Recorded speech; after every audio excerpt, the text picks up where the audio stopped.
अब 8 साल में कोई ऐसा क्षेत्र नहीं है, कोई ऐसी जगह नहीं है जिसके विषय पर सरकार ने बेहतरी के लिए काम ना किया हो, रिफॉर्म्स ना किए हो और एडमिनिस्ट्रेशन को बेटर करने का, प्रशासन को जिम्मेवारी से मुक्त नहीं करके बल्कि जिम्मेवार बनाने का काम किया है। और साथ ही आपको ये भी सुनकर अच्छा लगेगा कि 2 प्रमुख विषय जो अभी बहुत जल्दी आने वाले विषय हैं, करंट विषय हैं। एक तो जो गार्डियन रिंग की बात बताई प्रधानमंत्री जी ने, 21 जून को जो कि विश्व योगा दिवस है, उसमें हर अंतराल पे जब जैसे ही सूर्योदय होगा वहां पर हम उसको योगा से जोड़ने का काम कर रहे हैं। तो अगर एकदम पूर्व में, मतलब मान लीजिए जापान में सूरज की किरणें सबसे पहले पहुंचती हैं, तो वहां पर सबसे पहले शुरू होगा। उसके बाद वो अगली जो उस लैटिट्यूड पे बाकी देश होंगे, उसके ऊपर उसके देश जो हैं वो करेंगे, फिर उसके अगले देश करेंगे। ऐसे पूरी धरती को गोलाकार में 24 घंटे में किया जाएगा पूरा। और हर घंटे के साथ सूरज की जो रास्ता है, मूवमेंट है, उसको ट्रैक करने का काम किया जा रहा है। और हमारी सब दुनिया भर में एम्बेसीज जो हैं उस काम में लगी हुई हैं और साथ ही योग से जुड़ी हुई संस्थाएं उसमें लगी हुई हैं। तो ये भारत की सबसे बड़ी धरोहर को आगे पहुंचाने का काम, विश्व शांति, विश्व के जनता की जो दुख तकलीफ है उसको हटाने का काम, उसमें सहायता करने का काम। और आज जैसा प्रधानमंत्री जी ने कहा कि पूरी दुनिया को ये पता चल गया है कि कोरोना हो या अन्य चीजें हो, किस प्रकार से योग जो है हम सबको स्वस्थ रखता है, मन मस्तिष्क के साथ ही आत्मा से भी।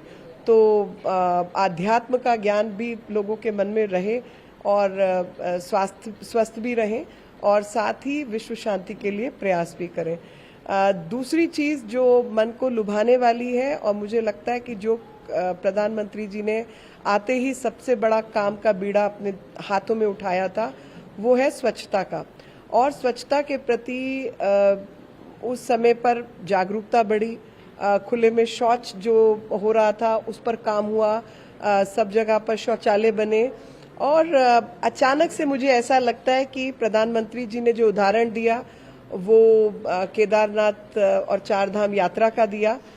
लेकिन मैं जो उदाहरण आपको देना चाहती हूँ वो मुझे लगता है कोविड के बाद से इस कार्यक्रम में थोड़ी सी ढील आई है और लोगों ने मतलब बीमारी के समय पे ज्यादा स्वच्छता का ध्यान देने की बजाय वापस गंदगी फैलाना शुरू कर दिया है।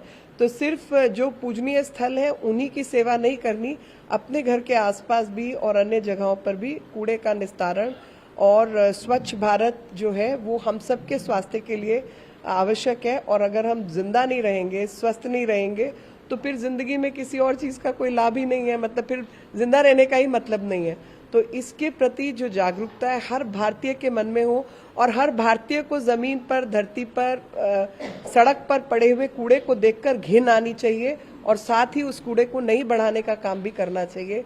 ये कोई कुछ लोग आके सफाई करके चले जाएं और ये किसी और का काम है से बात नहीं बनेगी।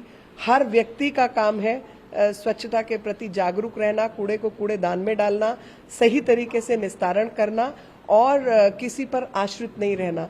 जब तक ये जागरूकता हर भारतीय के मन में नहीं रहेगी, स्वच्छ भारत अभियान की सफलता में मुझे जो है लगता है कि पूरे समाज को मिलकर लगना होगा। प्रधानमंत्री जी तो अपने काम से ज्यादा काम जो जनता का काम है वो भी अपने सिर पर लेकर बैठे हैं, पर उनका साथ देने के लिए हर भारतीय से मेरी करबद्ध प्रार्थना है कि इन विषयों को आगे बढ़ाएं।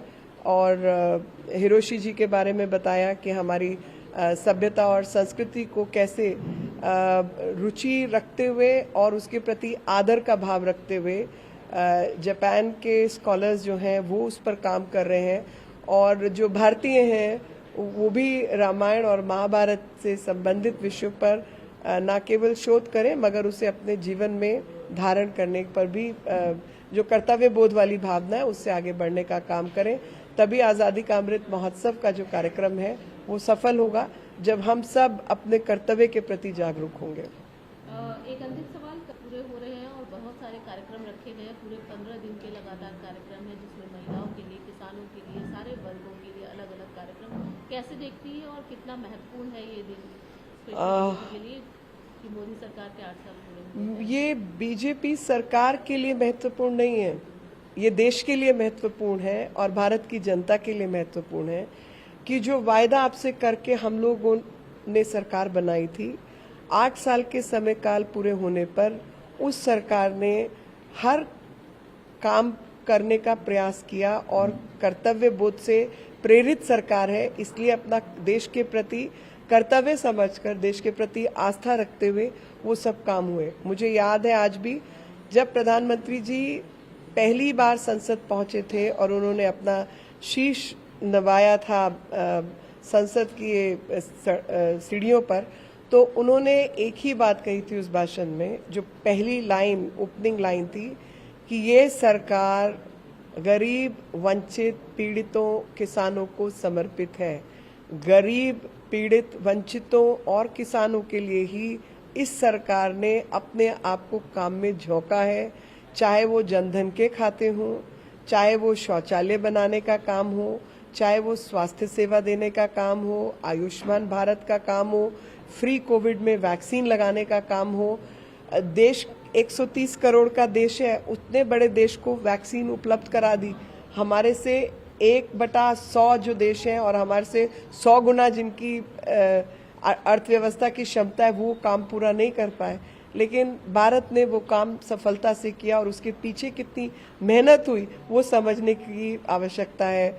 चाहे 3 तलाक का मामला हो, चाहे राम मंदिर का मामला हो, चाहे 370 हटाने का मामला हो, हम अपने वायदों पर खरे उतरे हैं। जिन कर्तव्य बोध को मन में लेकर सरकार बनाई थी, 8 साल के समय काल पूरा होने पर एक एक विषय पर भारत की सरकार ने प्रधानमंत्री मोदी जी के नेतृत्व में सच्चाई से पूरा काम किया है। नमस्कार, मैं हूं मानक गुप्ता।